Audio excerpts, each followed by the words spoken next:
Director, Managing Partner of the Cannabis Global Initiative. Welcome to the show, Wanda James. Hello, Ryan. How are you? I'm excellent. Good to hear you. Got a little bit of a delay there. Tell me, Wanda, how diverse is the professional weed game in America right now? It's not diverse at all. We're working on trying to make it more diverse, but what we saw from the onset, like you said, it was definitely mostly white males that had jumped into the process moving forward. We've seen quite a few women entrepreneurs here in Colorado, though, that do own numerous dispensaries, that are managers at a lot of dispensaries, and that are definitely working their way through the whole entrepreneurial process. But currently, right now, we're definitely seeing it dominated by white males.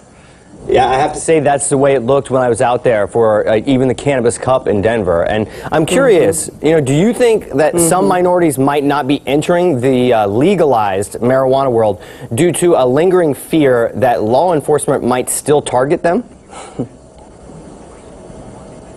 I think that that's an ongoing issue, and part of, and let me say too, I don't know that the people who are involved in the cannabis industry are by any means not open to more diversity. I think a lot of it is because in a lot of the minority communities and communities of color, a lot of the churches talk down about the use of cannabis or being a part of cannabis. It's looked at as a negative.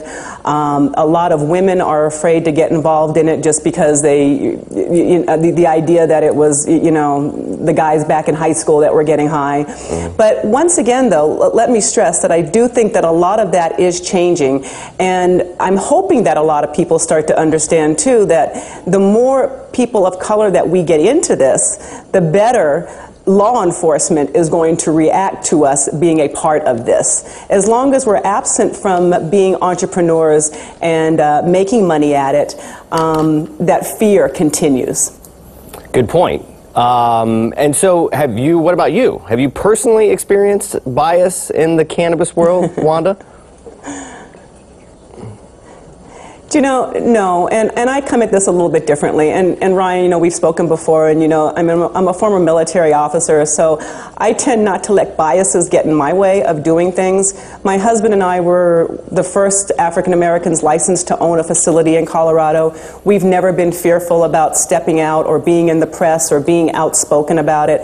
As a matter of fact, that's one of the reasons why we're involved in cannabis and why we're so outspoken about it, is so that we can show people of color that the best thing that we can do is to be more vocal, to show the world that we are a part of this.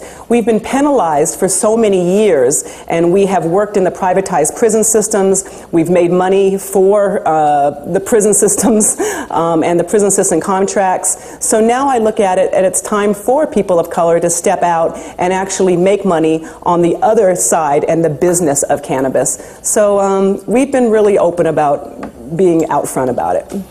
All right, thank you so much, Wanda James. I've had your delicious cannabis dishes out there in Colorado, and I know that you're incredible activist. I hope you're part of a movement towards more diversity in the cannabis world. Thanks a lot, Wanda.